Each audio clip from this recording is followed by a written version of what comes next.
Jeremias capítulo 23, eu quero ler a partir do verso 26.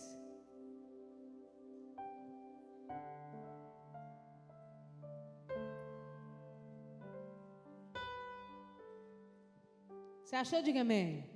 Diz assim a palavra do Senhor para nós. Até quando sucederá isso no coração dos profetas, que proclamam mentiras, que proclamam só o engano do próprio coração, os quais cuidam em fazer que o meu povo se esqueça do meu nome pelos seus sonhos, que cada um conta ao seu companheiro, assim como seus pais se esqueceram do meu nome por causa de Baal. O profeta que tem sonho, conte-o como apenas sonho, mas aquele que está, a minha palavra fale e a minha palavra como verdade. Que tem a palha com o trigo, diz o Senhor. Amém? Feche os seus olhos, abaixe a sua cabeça. Poderoso Deus, em nome de Jesus, essa é a tua escritura. E nós estamos reunidos essa noite para conhecer de ti, para experimentar dos teus segredos e crescer, Senhor, no conhecimento e na revelação. Por isso eu me coloco atrás da cruz de Cristo, a sombra do Onipotente. E eu te peço, Senhor, toma esse altar que é teu de honra e direito, ministra sobre nós, para a glória do teu nome, no nome poderoso de Jesus. Amém, amém, amém. Você pode aplaudir ao Senhor? A Ele a honra, a glória e o louvor para sempre. Glória a Deus. A Bíblia é um livro para nós, né? Um conjunto de livros, onde Deus, desde Gênesis e Apocalipse, retrata a sua vontade, o desejo do seu coração, os seus estatutos e decretos. Ele ali conduz a verdade e o ensinamento para o seu povo.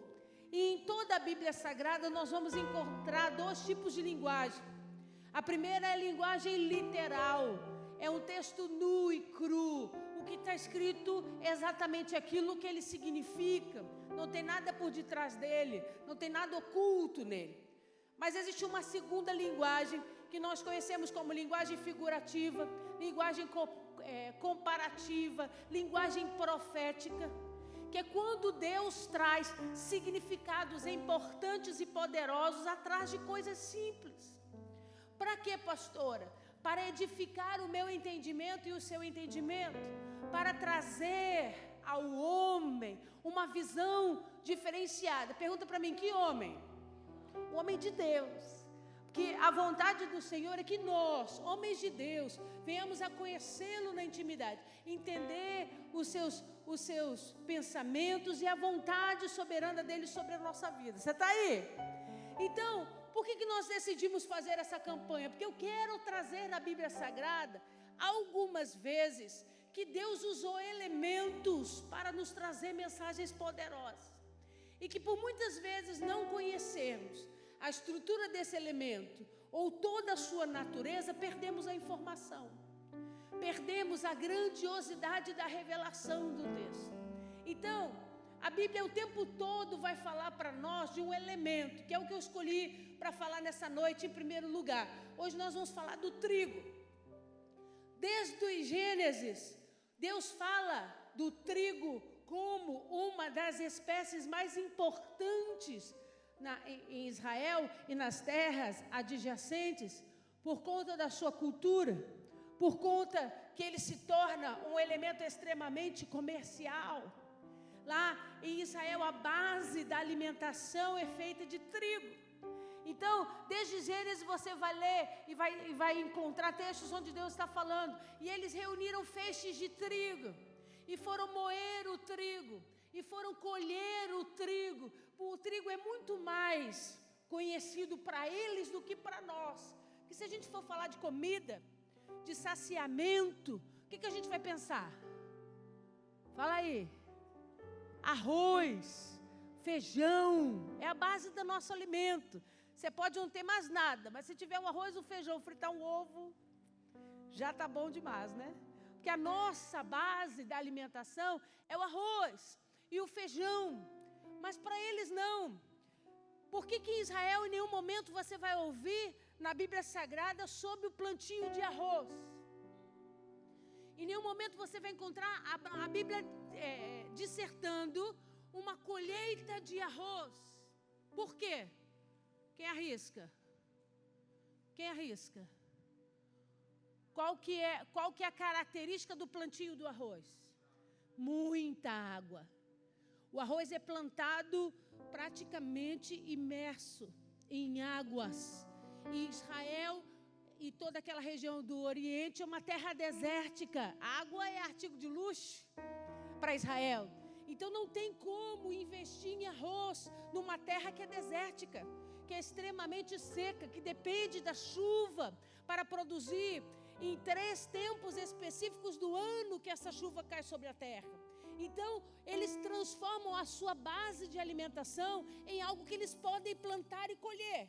O trigo é uma espécie de cereal que precisa de pouca água para produzir.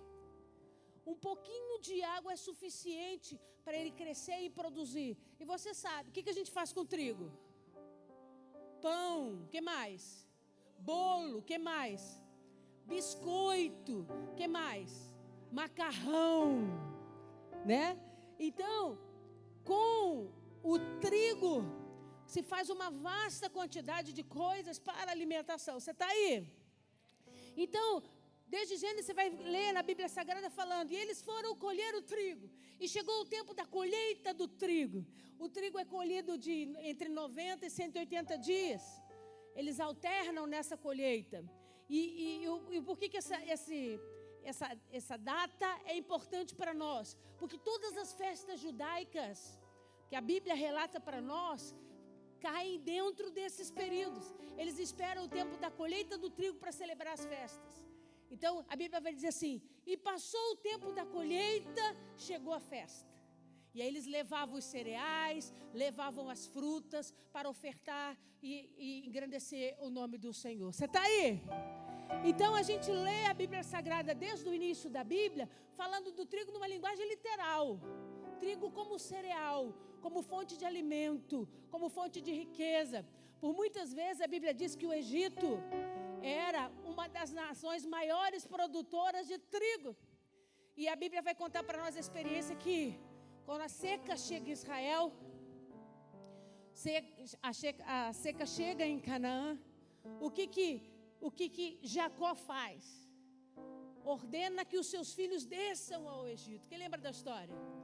Desçam ao Egito, porque no Egito há trigo.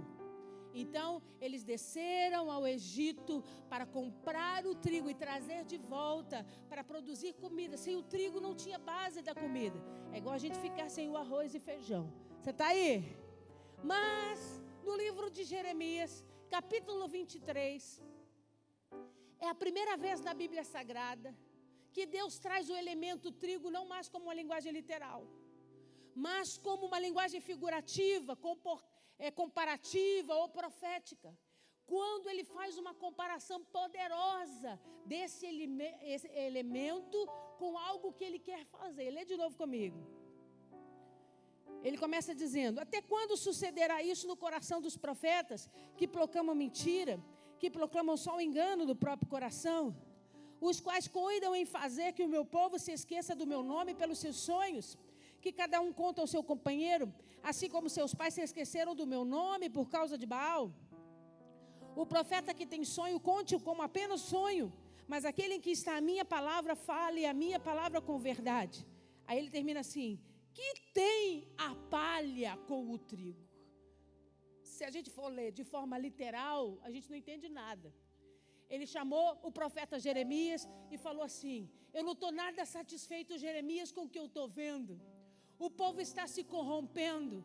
Os homens de Deus, que eu chamei para serem profetas sobre a terra, estão confundindo as coisas, estão proferindo palavras que eu não disse, estão trazendo revelações de sonhos, estão conduzindo o rebanho para seguir a um pensamento que não está pautado na minha palavra, que não está pautado debaixo da verdade. Isso tem criado divisão. O meu povo tem se afastado de mim, como por muitas vezes se afastou por conta de Baal. Eu não quero que isso aconteça mais. Isso precisa parar e acabar imediatamente. Aí ele para e dá uma expressão de indignação. Ele diz: o que tem a ver o trigo com a palha?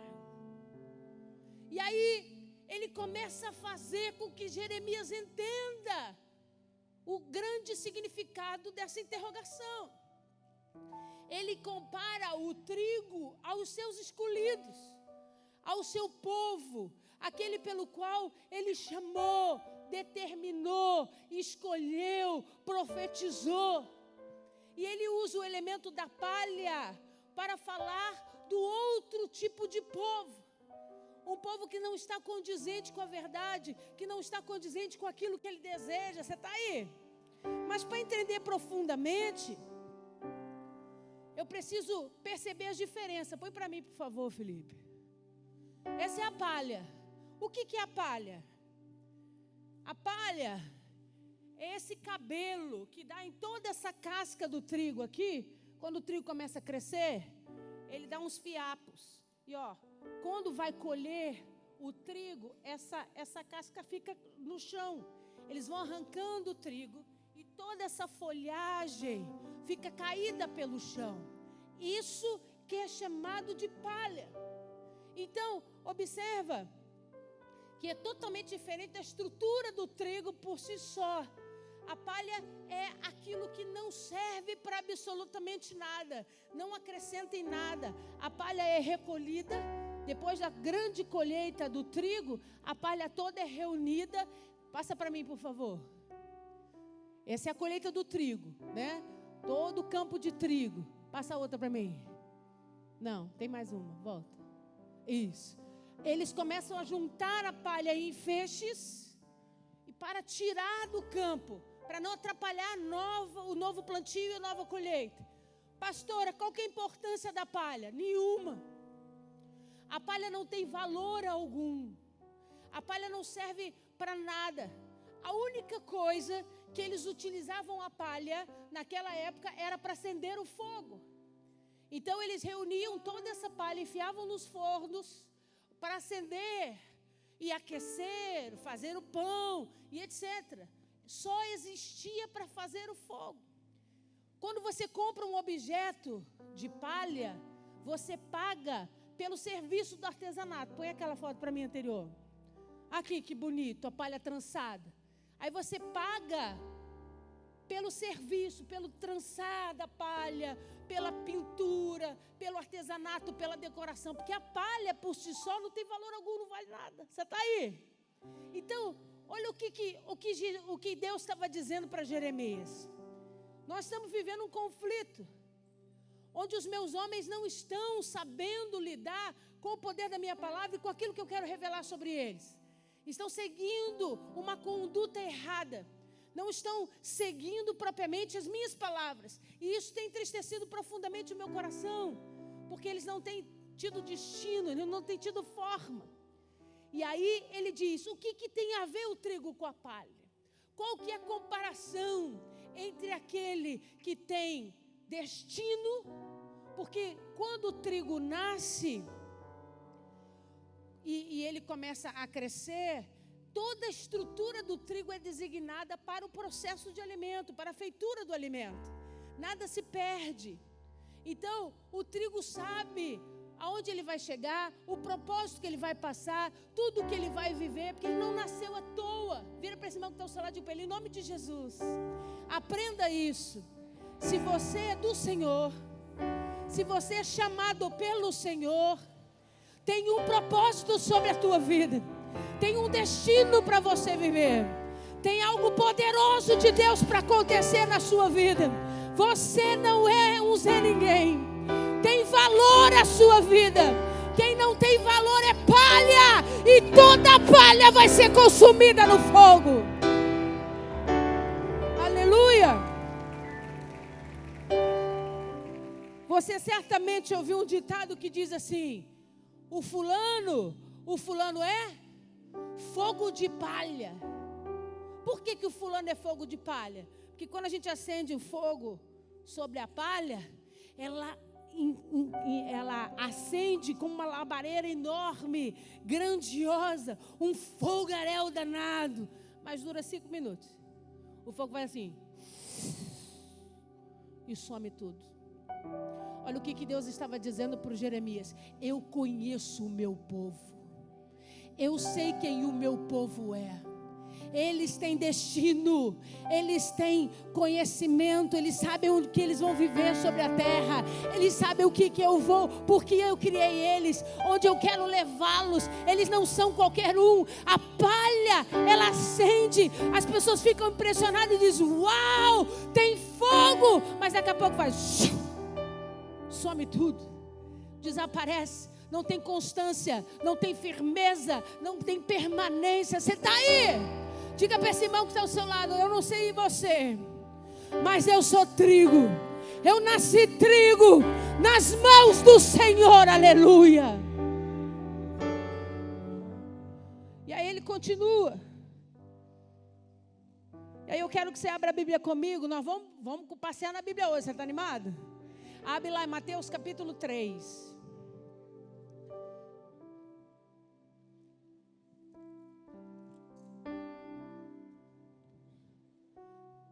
Pastora, não vem com esses versículos isolados para falar o que a senhora quer, não. Porque os meninos são assim, né? Tem que mostrar. Então eu vou mostrar para você, no Novo Testamento, o próprio Jesus falando sobre isso. Usando a linguagem figurativa, comparativa, profética, mais uma vez, para elucidar o chamamento daqueles que são escolhidos pelo Senhor. E a comparação de chamá-los de trigo. Mateus capítulo 3, verso 12. Diz assim: a sua pá ele tem na mão, e limpará completamente a sua eira. Recolherá o seu trigo no celeiro, mas queimará a palha em fogo inextinguível. Olha aí. O texto de Mateus capítulo 3 fala da pregação, do testemunho de João Batista. Observa o versículo anterior, onde ele diz: eu vos batizo com água para arrependimento, mas aquele que vem depois de mim é mais poderoso do que eu, cujas sandálias não sou digno de lavar. Ele vos batizará com o Espírito Santo e com fogo. E ele continua falando. Ele está falando de quem? De Jesus. E ele diz: e a sua pá ele tem na mão, e limpará completamente a sua eira. De quem é a eira? De quem é a eira? Leia aí, varão. Você está com medo de mim? A sua pá ele tem na mão, e limpará completamente a sua eira. A eira é de quem? A eira é de quem? É Ele que limpa a eira. E ele continua o texto dizendo: recolherá o seu. Então o trigo é dele, é tudo dele, para a glória dele, para o nome dele. Você nasceu para ser do Senhor, você nasceu para cumprir a vontade de Deus. E quando ele olha para a eira dele, ele diz: eu é que vou recolher os meus trigos, um por um, aleluia.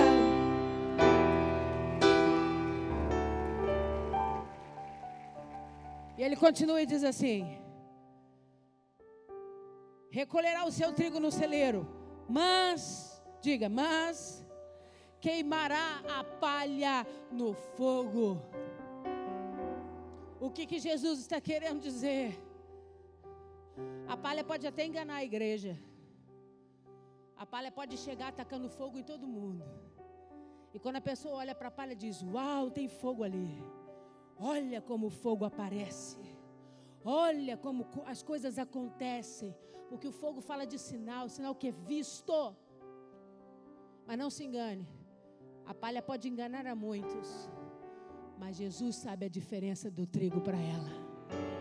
Quando Jesus bate o olho, ele diz: ele não. Aquele que é palha, ele mesmo os levará para queimar no fogo. Então observa que é a primeira vez na Bíblia Sagrada que a própria palavra de Cristo traz a conotação do trigo numa linguagem figurativa poderosa. Agora faz mais um pouquinho na frente, no capítulo 13.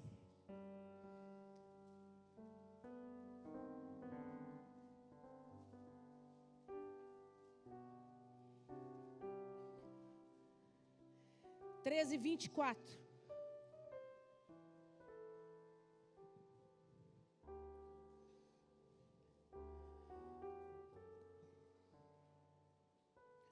Olha o que diz a palavra. Outra parábola ali propôs, dizendo: o reino dos céus, diga comigo, o reino dos céus, agora continua lendo, é semelhante a um homem que semeou boa semente no seu campo. Mas enquanto os homens dormiam, veio o inimigo dele, semeou o joio no meio do trigo e retirou-se. E quando a erva cresceu e produziu fruto, apareceu também o joio. Então, vindo os servos do dono da casa, lhe disseram: Senhor, não semeaste boa semente no teu campo? De onde vem, pois, o joio? Ele, porém, lhe respondeu: o inimigo fez isso. Mas os servos lhe perguntaram: quereis que vamos e arranquemos o joio? Não, replicou ele, para que ao separar o joio não arranqueis também com ele o trigo. Deixai-os crescer juntos até a colheita.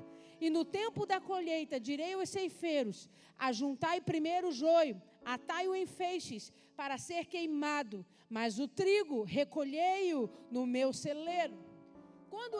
Quando Jesus chama os discípulos e começa a falar por parábolas, a intenção de Jesus era que eles entendessem na profundidade o seu discurso. A parábola nada mais é do que a linguagem figurativa de coisas cotidianas, de coisas que eles estavam acostumados a ver, a experimentar. Então, quando você for comigo para Israel, eu vou levar você para ver. Em todo lugar que a gente vai passeando nas estradas, tem campos de trigo na beira da estrada. Então, por várias vezes paramos o ônibus, descemos, entramos nessas colheitas de trigo para ter a experiência de observar com os nossos olhos exatamente o que Jesus estava dizendo em Mateus capítulo 13. E aí, ele dá esse discurso para os discípulos e fala para eles: então, nós plantamos o trigo, e quando nós tivemos um descanso, dormimos, o inimigo veio, semeou o joio, essas sementes cresceram juntas, e quando nós percebemos, a intenção era de que se separasse, de que se arrancasse o joio, mas aí Jesus vem e diz: não pode fazer isso, porque se você arrancar o joio, corre o risco de você arrancar o trigo também. Deixa como está, porque vai chegar o tempo certo da colheita, e no tempo certo da colheita o joio vai ser separado do trigo. E aí, para nós, há um tipo de compreensão. Apesar de ter experiência com as colheitas, eles ficaram confusos. Aí observa o que diz mais na frente, no versículo 36. E despedido as multidões, foi Jesus para casa. E chegando-se ele, os seus discípulos disseram: explica-nos a parábola do joio do campo. Tu observa que eles ouviram, mas não entenderam. Mas eles, diferente de vocês, não foram embora até a revelação chegar. Então presta atenção em nome de Jesus. Quando o alimento chega até você, amigo, não desiste até ele digerir. Não desiste até você compreender ele na totalidade, senão você perde a bênção. Você perde aquilo que Deus está ministrando sobre a tua vida. Eles ouviram e podiam ter feito ouvidos de mercador e não ter compreendido a palavra por inteiro. Você vê que Jesus continua falando, fala sobre outros assuntos, mas eles voltam para Jesus e dizem: ei, não vai para casa não. Explica para a gente aquele negócio do trigo e do joio que você falou. Aí Jesus começa a explicar, observa comigo. Versículo 37. E ele respondeu: o que semeia a boa semente é o Filho do Homem. Quem é o Filho do Homem? Quem é o Filho do Homem? Jesus. O campo é o mundo. A boa semente são os filhos do reino. O joio são os filhos do maligno. O inimigo que o semeou é o diabo. A ceifa é a consumação do século. E os ceifeiros são os anjos. Então Jesus deixa claro para eles o processo todo. Ele diz: o Filho do Homem é que semeia. E as boas sementes são os filhos do reino. São aqueles que Deus escolheu para trabalhar neles, para que eles deem fruto, para que eles cresçam, para que eles se multipliquem. Mas o campo onde eles são plantados é o mundo. E ele diz: e aquelas sementes do joio foram plantadas pelo inimigo, fazem parte do inimigo. E ele diz: mas quem vai fazer essa separação no dia da colheita será os anjos de Deus. Você está aí? Então, quando Jesus separa a explicação para eles entendem perfeitamente. Mas nós ficamos na superfície, não na profundidade. Pergunta para mim, por quê, pastora? Porque não é natural para nós conhecermos os campos de trigo. Não é natural para nós identificarmos a diferença do joio e do trigo. Quantos aqui já viram o joio? Levanta alto a mão. Quantos aqui já viram o joio? Como é que você sabe a diferença do joio e do trigo? Como é que você entende a parábola? Se você não conhece aquilo que Deus está dizendo. Então, para eles foi fácil de compreensão, porque eles estavam habituados, eles andavam por ali. Eles viam com seus próprios olhos, entendiam o processo da colheita, do plantio, mas nós não. Então, como é que nós vamos entender isso se não mergulharmos no elemento figurativo pelo qual Jesus estava explicando? Então, vamos começar. Bota lá para mim, Felipe, por favor. Não, vai passando. Não quero falar dessa agora, não. Também não quero dessa, não. Deixa sair. Esse é o campo do trigo. O trigo é um cereal. E as características desse cereal é extremamente diferente do joio. Nós vamos ver ali. O trigo, eu vou falar as suas principais características. O trigo tem raízes pequenas, não profundas. Aí você pensa comigo assim, ué, pastora, a senhora disse que o trigo representa nós, os homens e as mulheres de Deus, o povo escolhido do Senhor, e o trigo tem raízes pequenas, não profundas. Isso é sério? Observa o que Jesus disse no versículo 38. O campo é o. Então olha o que o trigo faz. O trigo sabe que ele precisa ter raízes sobre a terra para crescer. Mas as suas raízes são pequenas. Por quê? Porque ele reconhece que o campo é um mundo. O joio tem entendimento que ele está no mundo, mas ele não é do mundo. As suas raízes não podem se desenvolver para baixo. Ele não pode crescer agarrado com a estrutura do mundo, porque ele tem com o mundo como base, mas não como visão. Ele está aqui, ele vive nessa terra, mas a mente dele está olhando para o reino, para cumprir a vontade de Deus, para se estabelecer sobre ele a vontade do soberano. Então as raízes são pequenas. Ele não tem raízes profundas. Ele sobrevive com muito pouca quantidade de água. Outra característica do trigo, ele só cresce em terra fértil. Se você jogar uma semente de trigo em qualquer terra, ele não vai crescer. Pergunta para mim, por quê, pastora? Porque homem de Deus e mulher de Deus escolhe o terreno onde pisa. Não é plantado em qualquer terra. Não fica raiz em qualquer lugar. Tem que ter fertilidade. Tem que dar fruto. Se for terra ruim, ele não fica. Aleluia. Mostra para mim o joio. Tem um que mostra o joio e o trigo mais maduro. Olha aqui. Esse é o trigo. O de lá de cá é o joio. Passa para mim a outra, por favor. Aqui. O trigo lá à esquerda de vocês. E aqui o joio.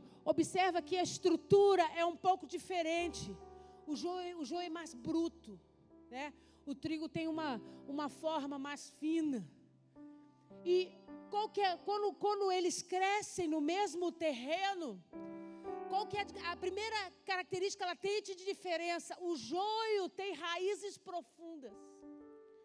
O joio cresce para baixo, se enraizando. E quanto mais maduro o joio é, mais difícil você de arrancá-lo. Porque ele vai se entranhando naquela terra, agarra aquela terra por debaixo, não solta de jeito nenhum. Deixa eu falar uma coisa para você nessa noite, na autoridade do nome de Jesus. Quer observar logo de cara, entender a diferença entre o joio e o trigo? O trigo não tem apego às coisas desse mundo. O trigo entende que ele vai usar, que ele vai usufruir, mas que a visão dele é o céu, a visão dele é o governo de Deus, a visão dele é agradar o coração de Deus. O joio não, o joio é apegado. O joio não abre mão. ele diz: pastora, todas as coisas me são lícitas. Ele agarra aquela terra que a Bíblia, que o próprio Jesus disse que era o mundo, e ele não consegue abrir mão dela. Ele fica preso, enraizado ali. E você diz: mas essas coisas não agradam a Deus. Ele diz: mas eu preciso dessas coisas para viver. Eu não consigo abrir mão dessas coisas para viver. As raízes do joio crescem para baixo. Você está aí? Diga amém. Põe aquela verdinha que estão os dois verdinhos. Não. Quando eles estão crescendo, é muito difícil você identificar a diferença do joio e do trigo. Por quê? Porque quando eles estão no processo de crescimento, os dois são verdes. Bem verdinho. Aqui, ó. Olha isso. Olha o trigo lá, o joio aqui. Essa bodega misturada, ninguém sabe quem é quem. Quando está crescendo, todo mundo é verde. E fica misturado. Não tem como separar. Por isso que Jesus diz: não mete a mão para arrancar não, varão. Porque quando você olhar, você pode achar que é joio, mas é trigo. Eles são parecidos. A olho nu é muito próximo, é muito parecido. Não é para meter a mão, não é para tentar separar. Deixa que quem vai fazer esse trabalho é o Pai. Quem é que vai mexer nesse negócio é o Pai. E aí a Bíblia vai dizer para nós que eles estão crescendo no mesmo território, no mesmo campo. E aí o que acontece?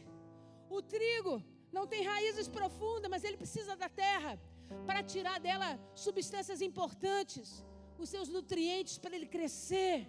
Ele precisa da luz solar, como qualquer outra planta, como qualquer outro cereal, para crescer. O problema é que quando eles vão crescendo juntos, o joio é espaçoso. O joio quer o lugar dele e o lugar do trigo. O joio quer o alimento dele e o alimento do trigo.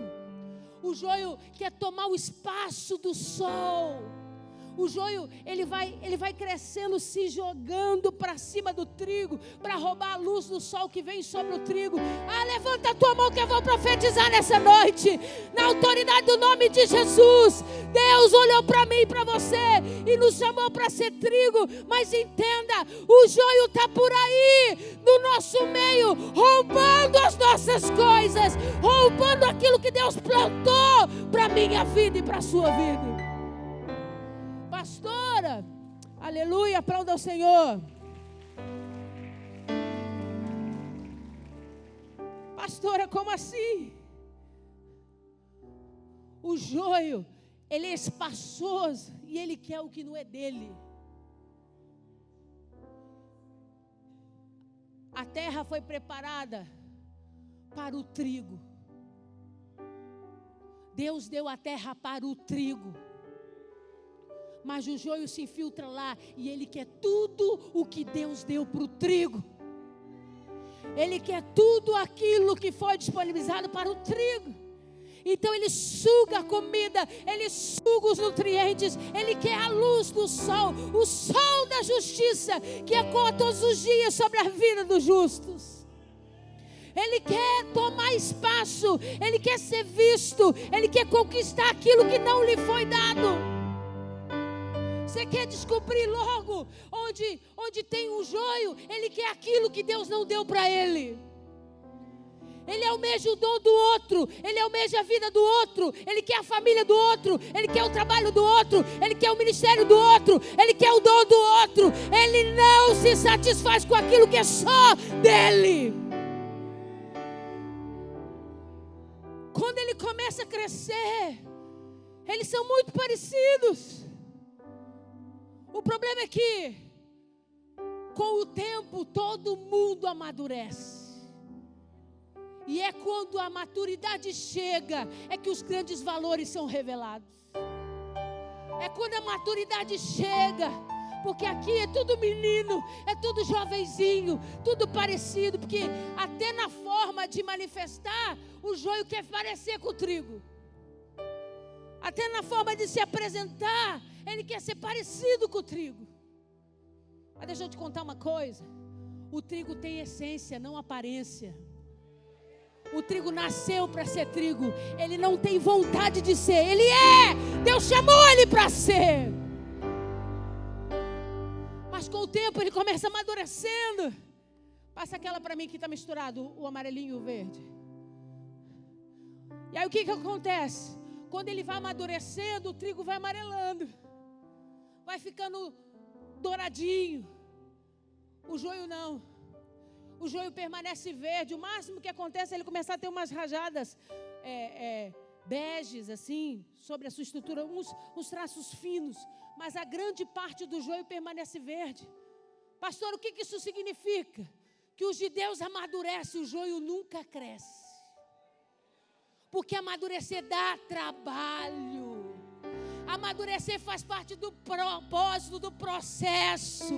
O joio quer ser menino a vida toda. O joio quer ter vontade própria a vida toda. O joio quer fazer só aquilo que lhe agrada. E Deus está dizendo: eu levantei meus filhos para serem trigo sobre essa terra. Aleluia!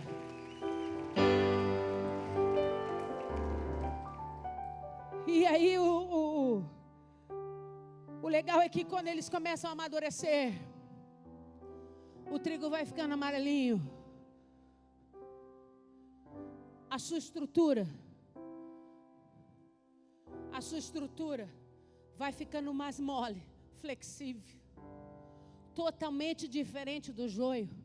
Quanto mais velho o joio é, mais inflexível ele se torna.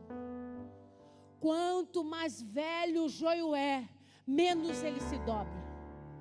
Ele cresce para cima, altivo, para que todo mundo o veja, o observe. A vida do joio é aparecer, a vida do joio é ostentar, a vida do joio é mostrar ser o que ele não é. A vida do joio é tentar enganar as pessoas pela sua postura.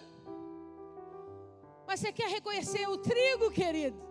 No meio da multidão, quanto mais maduro ele é, olha aqui, ele vai amadurecendo e a sua estrutura vai envergando. A parte de cima, que é onde está repleto das suas sementes, onde ele carrega a força da vida, da multiplicação e da prosperidade sobre ele. Ele fica cheio dessas sementes. Ele não fica esbelto. Ele não fica com o nariz empinado, mostrando para todo o campo que ele está repleto de sementes. Não! Quanto mais ele amadurece, mais ele se curva. E ele declara: eu me esvazio de mim. Eu me esvazio de mim, para que a tua glória apareça. Aleluia.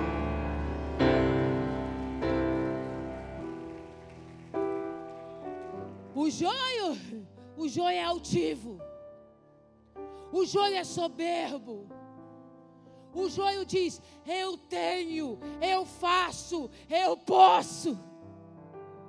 O trigo, ele fica facinho para a colheita. Ele diz: eu estou aqui, Senhor, nas tuas mãos. Cumpre em mim o teu propósito. Se chegou a hora, se eu estou pronto para dar alimento, para eu virar alimento, para eu trazer sustento sobre a vida das pessoas, toma a minha vida e usa-me para cumprir o teu propósito sobre a terra. Eles começam a fazer muita diferença na época da maturidade. O joio, quanto mais velho, mais arrogante, mais cheio de si. E o que a Bíblia diz para nós, essa parte aqui de cima do trigo, é onde estão as sementes. E aí você pode pensar assim: se o trigo é um cereal e o joio uma planta, só o trigo é frutífero. E é aí que a gente se engana. Porque o joio também tem sementes. O joio também dá sementes. A diferença é que as sementes do joio caem antes delas amadurecerem. E elas são veneno. O joio não produz alimento para ninguém. O joio produz veneno. Enquanto o trigo passa a vida toda plantado, para se encher de sementes, para se tornar alimento para quem? Para quem? Para outros, para servir a outros, para alimentar a outros. O joio deixa desprender dele as suas bolotas, que são os caroços grandes. Acho que eu tenho uma aí, tem uma outra verde. Não, essa é do trigo. Tem uma outra aqui, que estão comparando o trigo com o joio. Isso, dá para ver. Ele tem uns gomos maiores, umas bolotas. Essas são as sementes do joio. E essas são veneno, ninguém pode comer, porque mata. As pessoas morrem por causa dela. Pastor, o que a senhora quer dizer? Eu quero dizer, amigo, que estamos misturados e vamos ficar misturados até o final dos tempos. Mas você não precisa andar enganado. Você não precisa viver enganado. Sabe qual é a maior característica do trigo para mim? O trigo não se importa em caminhar do lado do joio.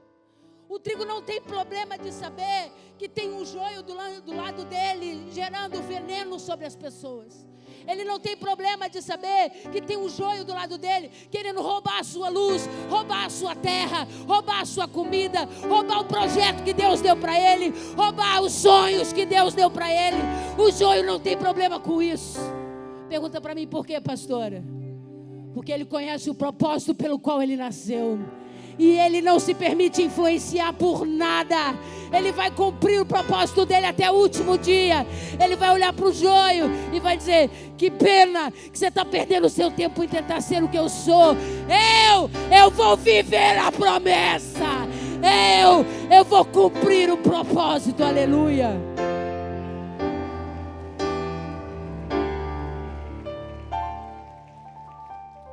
Vira para esse irmão que está ao seu lado, diga para ele: o trigo tem identidade.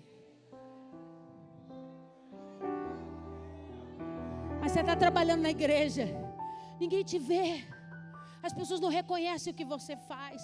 Não é justo isso. Fala com alguém tem que olhar para você e tem que te reconhecer e ser conversinha de joio. Porque o trigo sabe o seu propósito. E ele sabe: na hora eu vou dar as minhas sementes. Aplauda ao Senhor.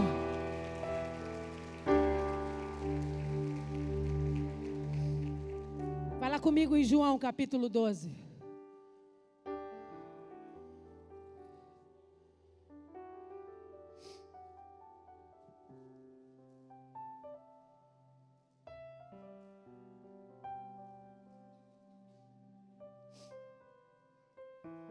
João capítulo 12.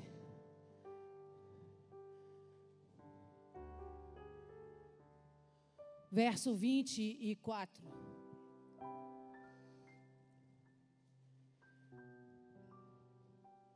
Você achou? Diga amém. Em verdade vos digo, se os grãos de trigo caindo da terra não morrer, fica ele só. Mas se morrer, produz. Então observa que Jesus mais uma vez usa um elemento do trigo para trazer uma mensagem extremamente importante. Põe a semente do trigo para mim agora. Ele diz assim: ele vai cumprir o propósito dele sobre a terra, porque esse foi o destino que Deus deu a ele. Ele vai crescer na terra, ele vai produzir frutos, vai produzir sementes, para que essas sementes sejam um canal de multiplicação, de prosperidade. Mas tem um segredo nisso. Se você tirar as sementes são esses gominhos aqui, ó, esses gominhos pequenos. Se você puxar um gominho desse, abrir uma cova, plantar lá, fechar a terra e regar, não vai crescer nada, não vai nascer nada. Pastora, mas não é semente? Mas observe o que Jesus disse: em verdade vos digo, se o grão de trigo caindo na terra não fica ele só, mas se morrer, produz muito. Mas pastora, a senhora arrancou ele do trigo, ele não está morto? Não. A semente do trigo está dentro desse gominho. E esse gominho tem 7 cascas. Depois eu vou deixar um aqui para você ver. 7, você vai tirando. Você vai descascando 1, 2, 3, 4, até 7. Depois que você abre as 7 cascas, é que a semente do trigo sai da sua mão. O que Jesus estava querendo dizer? Ele estava falando de semente de joio? Sim ou não? Leia aí no texto. Ele estava dando exemplo da semente do joio? Sim ou não? Que tipo de semente ele estava falando? Então ele estava pregando para quem? Ele estava pregando para quem? Para crente. Para quem foi escolhido por Deus. Para quem Deus prometeu uma vida. Para quem Deus deu um destino, um propósito para ser cumprido sobre a terra. A pregação é para crente. E ele diz, mas não vai valer a pena se você for lançado sobre a terra desse jeito. Não tem multiplicação, não tem prosperidade, não vai crescer, não vai dar frutos. Pastor, o que a senhora quer dizer? É por isso que você conhece uma porção de crente, que você diz, pastor é homem de Deus, pastor é mulher de Deus, mas a vida do camarada não rompe. Tem coisa na vida dele que não cresce. E Jesus está dizendo para mim e para você, só tem um jeito de você crescer, prosperar, multiplicar e fazer diferença sobre a terra. Tem que romper as cascas. Se você for enterrado com casca, morre você, morre o processo, morre o destino, morre a palavra profética, morre a vontade de Deus, morre. Pastora, que cascas são essas? O orgulho, a soberba, a vaidade, a falta do perdão, a falta do amor. São cascas que precisam ser rompidas para a semente sair. Enquanto você preserva a casca, você mata a semente. Enquanto você fica brigando para ter razão, você mata a semente. Enquanto você fica brigando para defender os teus pensamentos, o teu sentimento, a tua vontade, a semente não brota. E Jesus estava dizendo, quando a semente do trigo cair sobre a terra e ela morrer, e essas cascas foram rompidas, e essa semente for plantada sem cascas, ah, meu amigo, ela vai crescer, ela vai multiplicar, ela vai dar muitos frutos. Levanta a tua mão que eu quero profetizar na autoridade do nome de Jesus. Se tem alguma casca sobre a tua vida nessa noite, que te impede de crescer, de multiplicar, de prosperar, de ter vida, de cumprir os propósitos do coração de Deus sobre você, Deus, em nome de Jesus, arranca hoje. Para que essa semente caia na terra. Caindo na terra, não morrer, fica ele só. Mas se morrer, produz muito. O que ele quer dizer com isso? Quando as suas cascas se rompem e a sua semente é plantada na terra, as pessoas vão olhar e vão dizer assim, então, não é mais a Isabela, é a mulher de Deus. Porque as características que representavam a Isabela se romperam, as cascas rasgaram. O que foi plantado foi a essência, foi aquilo que Deus quer que seja multiplicado, que as pessoas olhem, se alimentem dessa semente. Eu não posso alimentar uma geração quando ainda eu sou semente cheia de cascas. É por isso que, por muitas vezes você olha e diz assim, meu Deus, o homem é pastor, tu viu a besteira que ele fez? Ele é trigo, varão, tem semente sobre ele. O problema é que ele não conseguiu romper cascas. E a semente que está plantada dentro dele, que tem que servir de alimento e multiplicação, não consegue produzir. Porque as cascas não se romperam. Você está aí? Vira para esse irmão que está ao seu lado. Em nome de Jesus. É hoje que essas cascas vão sair da minha vida e da sua vida. Aleluia. A renúncia é a tua garantia de multiplicação. Quando você começa a renunciar às cascas e diz, sai de mim. Eu não quero mais sair de mim. Eu não quero ser esse homem. Eu não quero ser essa mulher. Eu não quero mais ser conhecido por essa característica. Eu não quero mais viver essas experiências que eu vivi no passado. A renúncia vai rasgando as cascas. E Deus vai olhando e diz, falta menos uma. Vamos embora. Porque na hora que eu te pegar, varão sem casca, você vai dar 100 por 1 para a glória do meu nome. Vai lá em Lucas, capítulo 22.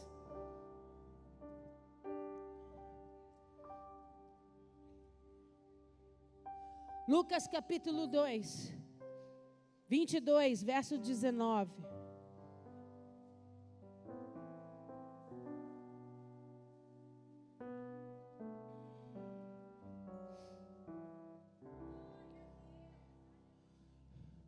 Você achou? Diga amém.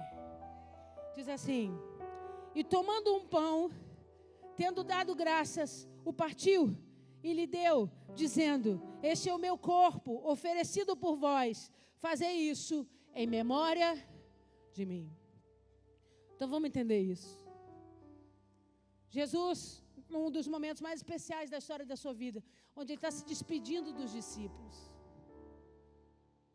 para cumprir o propósito maior do Pai, ele pega um pão, um pedaço de pão, sem fermento, porque a Bíblia diz que o fermento é o pecado. Eles estavam celebrando as festas de pães asmos, pão sem fermento.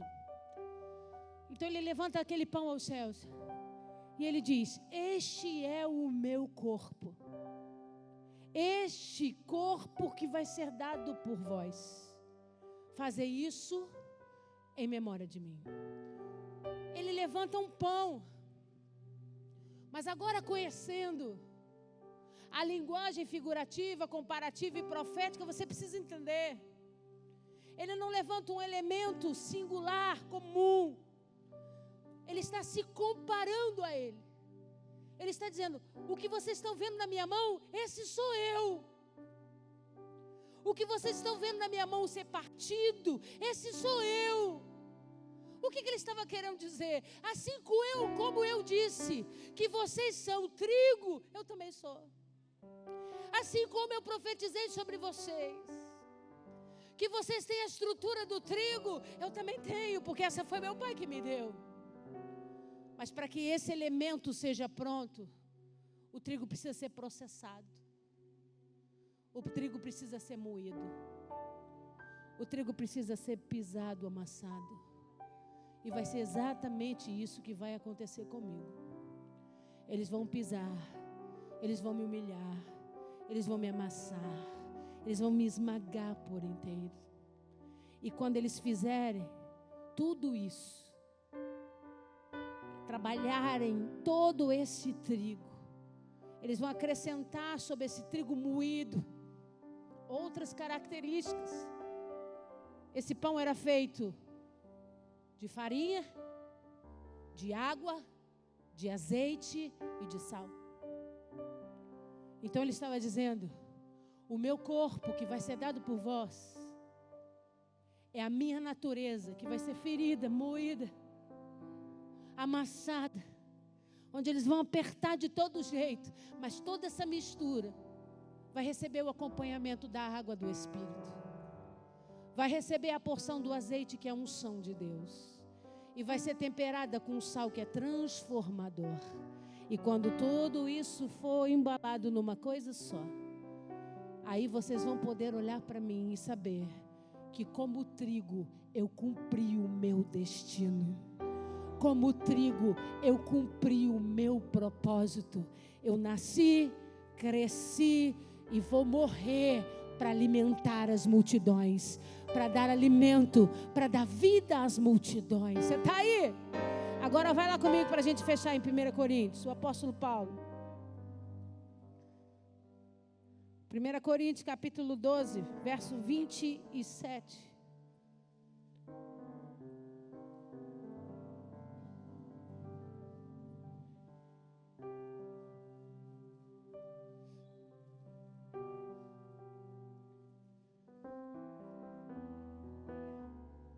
Você achou? Diga amém. Diz assim, ora, vós sois, lê aí, ora, vós sois e individualmente membros. Então agora vai ficar fácil a revelação, né? Jesus apresenta o pão e diz: esse é o meu corpo. E aí o apóstolo Paulo depois vem dizendo assim: nós todos somos o corpo de Cristo. Ele aí deu a receita. Você quer saber de verdade como que é formada a igreja de Cristo? Como que é formada a estrutura da igreja de Cristo? Ele diz: da mesma forma que foi feita a estrutura do corpo de Cristo. Quando ele ergue aquele pão, ele diz: este é o meu corpo. Ele estava dando uma receita que tem que servir na minha vida e na sua vida e tem que queimar dentro dos nossos corações para sempre. Quando o apóstolo Paulo diz: nós somos o corpo de Cristo, o apóstolo está dizendo: você é o quê? Joio ou trigo? Você é o quê? Joio ou trigo? Você é o quê? Joio ou trigo? Fala alto. Você é o quê? Joio ou trigo? Você é o quê? Você é o quê? Você é o quê? Você é o quê? Você é o quê? O que Deus estava dizendo? A minha igreja é formada de um conjunto de trigos diferentes, todos juntos, amassados, preparados, unidos, todo que é trigo junto numa só receita. Depois o meu Pai vem e rega com o Espírito Santo. Ele derrama a água do Espírito sobre nós. Depois ele vem e derrama azeite, nos dando unção, autoridade, governo, poder sobre a terra. E por último ele vem com sal, o alimento transformador. Ele mistura tudo e diz: esse é o meu corpo, essa é a minha igreja. Aleluia!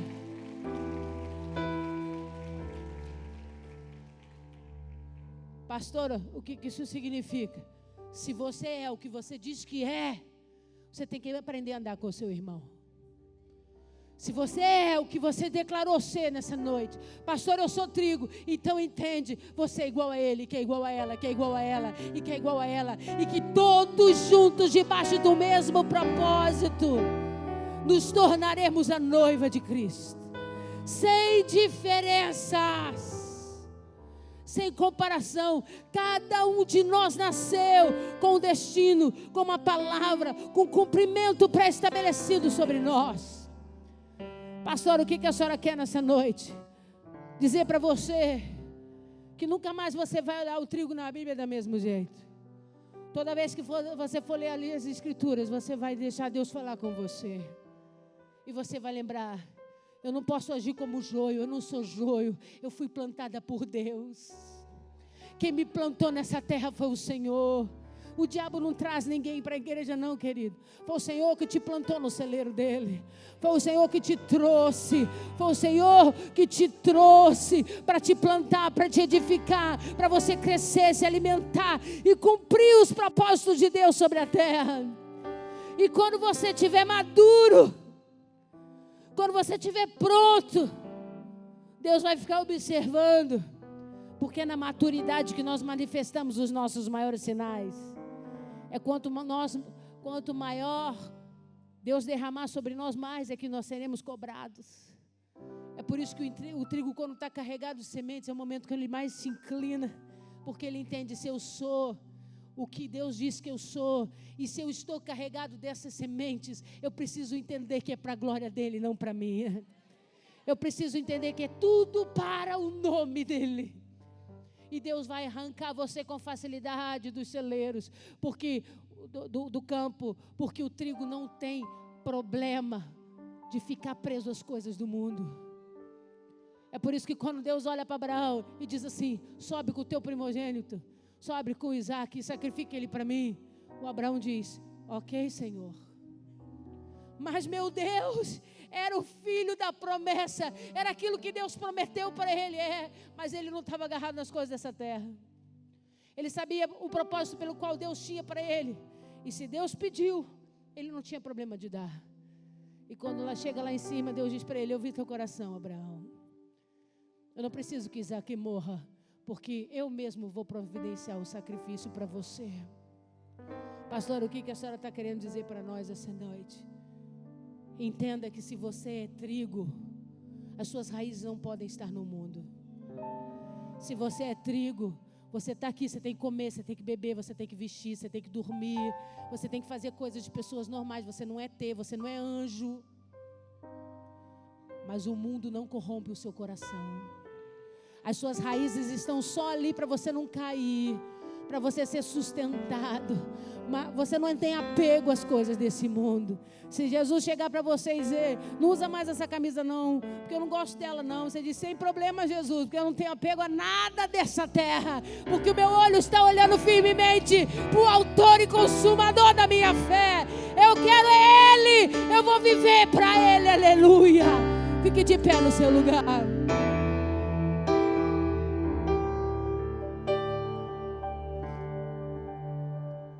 Pastora, mas a verdade é que eu tenho vontade de esganar um joio por aí. Eu tenho vontade de dar uns catiripapo nesse joio. Eu tenho uma boa e uma má notícia para te dar. A má notícia é que não vai ter jeito, varão. A igreja do Senhor. E nós não podemos arrancar, não temos essa permissão. Vamos crescer juntos, vamos conviver juntos, então entenda que no campo, onde você está, onde você vive, no seu trabalho, na sua escola, na sua faculdade, na sua família, vai ter trigo e vai ter joio. E a gente vai aprender a viver com isso. A gente tem que parar de mimimi e ficar dizendo: eu estou sofrendo tanto, por que as pessoas são tão ruins? Por que as pessoas são tão venenosas? Por que as pessoas são soberbas, são egoístas, são vaidosas? Ai, pastora, por quê? Por quê? Eu não estou nem aí para o joio, querido. Eu tenho uma missão para cumprir. Eu fui chamada para viver o propósito de Deus. Se eu parar a minha vida para ficar olhando o veneno do joio, eu perco o foco em Cristo Jesus. O que nós temos que fazer? Aprender a conviver. Nós vamos ter que viver junto, porque só no último dia, os anjos vão descer sobre a terra e eles é que vão separar. Eles é que vão separar. Todo o trigo vai ser levado para o celeiro de Deus, mas o joio, esse vai passar pelo fogo como a palha. Porque não pense que você passa nessa vida fingindo ser o que você não é e Deus não está vendo. Não pense que nós vamos passar a vida toda desfrutando, roubando, saqueando, mentindo, e vai passar e vai parar por isso mesmo. Não, querido. Pode ser que você passe: pastora, eles estão no meio de nós e vão permanecer, não tem como tirar. Mas entenda, eu sei para onde eu vou. Você sabe para onde é que você vai? Você sabe para onde é que você vai? Você sabe quem é que vai te levar? Então entenda, querido, nós somos trigo, nós somos o corpo de Cristo, nós somos a vontade de Deus sobre a terra. Nós precisamos experimentar dessa glória no nome santo de Jesus.